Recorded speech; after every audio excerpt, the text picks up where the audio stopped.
L'Allemagne s'oppose au principe d'un plafonnement des prix du gaz importé. L'idée fait pourtant son chemin dans l'Union européenne pour faire face à la flambée des coûts de l'énergie. Mais la ministre adjointe allemande en charge des affaires européennes assure que cette mesure est contre-productive et qu'elle provoquerait un mouvement d'inquiétude auprès des fournisseurs. Le problème avec le plafonnement des prix, c'est que vous introduisez un prix plancher. L'Union européenne le ferait de façon unilatérale et tous les autres consommateurs dans le monde ne le feraient pas. Alors, le gaz sera distribué vers d'autres consommateurs et donc nous pourrions avoir une pénurie d'approvisionnement en gaz ou un approvisionnement encore plus faible dans l'Union européenne. Je pense que nous devons faire très attention avec ce type de plafonnement des prix. Pour Berlin, l'Union européenne doit diversifier sa structure d'approvisionnement et engager des négociations directes avec les fournisseurs de gaz pour obtenir des prix plus faibles.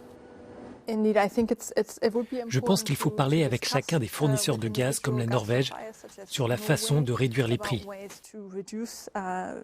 Ils ont un intérêt majeur à voir l'Union européenne et le marché européen prospérer. La responsable allemande soutient les mesures proposées par la Commission européenne, y compris une diminution de la demande en électricité et une taxe sur les superprofits réalisés par les entreprises énergétiques. Les bénéfices exceptionnels des entreprises énergétiques sont indispensables pour que nous puissions utiliser ces surplus qui ne sont pas justifiés par un quelconque effort supplémentaire des entreprises. Mais justement, le marché de l'énergie est structuré de manière à ce que nous puissions utiliser ces excédents et les reverser aux consommateurs, aux citoyens, en particulier à ceux qui sont dans le besoin afin de réduire les prix pour eux. Dans le cadre du Conseil des affaires générales, les 27 ministres chargés des affaires européennes veulent aussi étudier la possibilité de ne plus recourir au vote à l'unanimité en matière de politique étrangère.